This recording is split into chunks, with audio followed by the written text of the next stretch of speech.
Hobbs and Shaw is now the 9th Fast and Furious movie, and it's the first attempt at the franchise doing a spin-off. I've been a big fan of the franchise. I've pretty much had a love for every one of the movies, give or take, maybe the third and fourth one. I have enjoyed all these movies for just how crazy they are with the action, how silly they can get with the storylines, and just for the goofy one-liners. It's always a good time, and Universal just knows how to pump out a really entertaining movie. So with Hobbs and Shaw, I was kind of expecting the same thing. I knew that Dwayne "The Rock" Johnson and Jason Statham would be teaming up on this adventure alone this time without any of the other characters from the previous movies.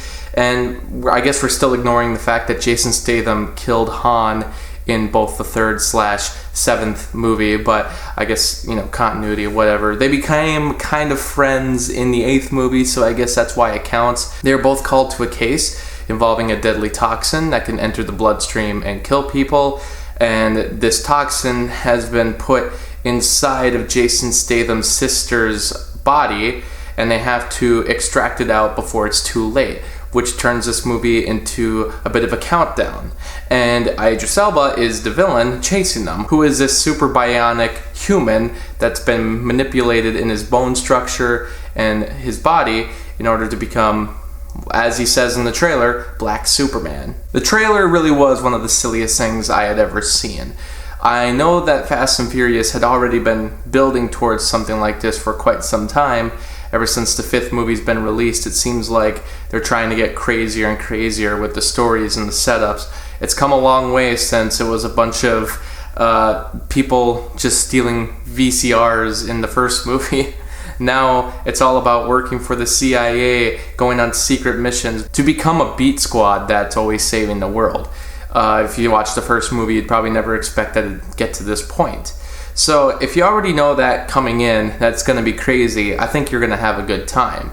I certainly did. It has a lot of really fun action set pieces like all the other movies. It has the one-liners that we've come to love, and it still has a pretty easy to follow story.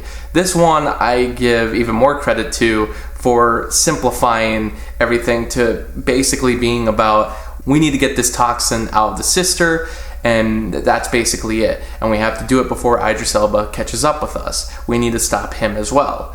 I think that alone is simple enough to keep you entertained. Some of the other movies I thought didn't have as memorable of a MacGuffin. And not that it really matters, but in hindsight, I can't really remember what the MacGuffin was in, for instance, the 8th or 7th or 6th movie. I appreciate that they simplified things for this one, so I'm probably going to remember the basic premise in a couple years from now when I watch it again.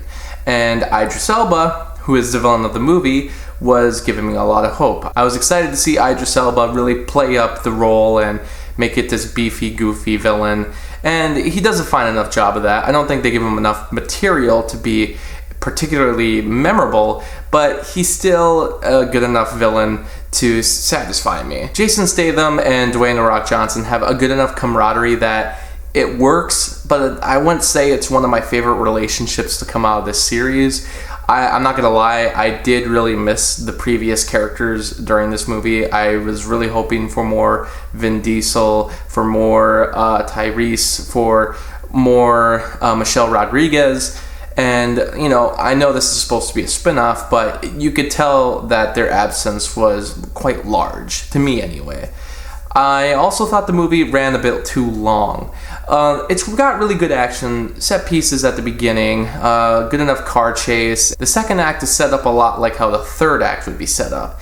It's taking place at this abandoned power plant, a large, empty, desolate wasteland, and we're only here to get another MacGuffin. It doesn't really add much to the story. It's just meant to be this big bombastic climax that's happening at the second half of the movie, which I don't know. It felt weird, especially since there was more of the movie. Then he has to, Hobbs is going back to his family. I didn't find a lot of that to be too interesting. I didn't really find the whole setup of him fighting the bad guys with wooden weapons rather than guns to be that great. There is an awesome, chase involving a helicopter and tow trucks that's really awesome, but I don't know, it didn't feel as interesting or as cool as what's come before. It seems like every Fast and Furious movie has been able to do something different from the last one. Sometimes it's involving cars flying through the air, sometimes it's involving sword fight with wrenches, sometimes it's driving a giant safe down the road, or going against a tank on the ice. They've done many different things, and in this movie it didn't seem like they were doing anything we hadn't seen before. It is supposed to be, I guess, a smaller movie, but it's still a save the world plot, so I don't know if it qualifies as being smaller. And with that, they have smaller action pieces, and I don't know, it just didn't seem as eye-popping as the other movies. I just didn't find myself enjoying it as much as the other Fast and Furious movies. We also get some really weird cameos here and there that are from famous actors, and maybe it was because they had the budget to hire other people since they didn't have to hire the rest of the cast to be in this movie, so they figured, hey, let's just go all out. But it did kind of stick out, especially since these actors are kind of doing the same persona they do in all their movies, and it was distracting, and for a while I thought they were just playing themselves. I don't know if they'll be returning in the future. It was funny to see them, but I just don't see what they really added overall. Hobbs and Shaw is exactly what you've come to expect from Fast and Furious at this point. It's just wild, dumb action with butts all around, muscle, and one-liners. It's a good time if you just want to sit down in a movie theater and eat some popcorn and watch something dumb on the screen. Fast and Furious has basically become that ever since the 6th movie was released. I would say that the last really, really good movie was the 5th one. The 7th one had its moments, and I still think that the first one is one of the best movies to be made. Not of all time, but of the Fast and Furious franchise. So I'm not really expecting much at this point. I just want to see different things. It's like, for instance, in the 9th movie, I would like to see them go to space. I want to see something like that. I don't really want to just see a buddy cop movie, which is essentially what this was.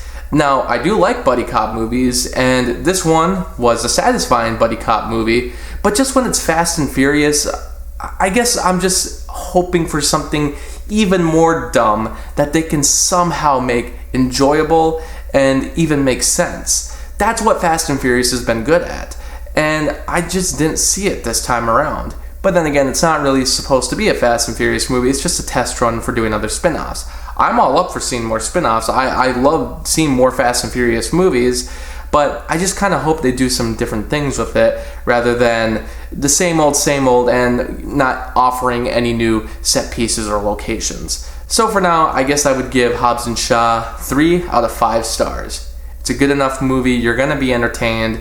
It's one of the better movies to come out this summer too, because I would say for blockbusters, it's been pretty lame so far. So thanks for watching this review.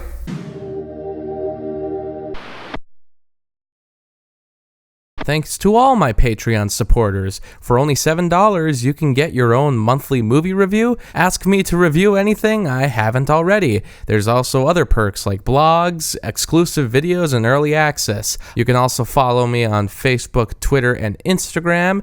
And thanks so much for watching this video.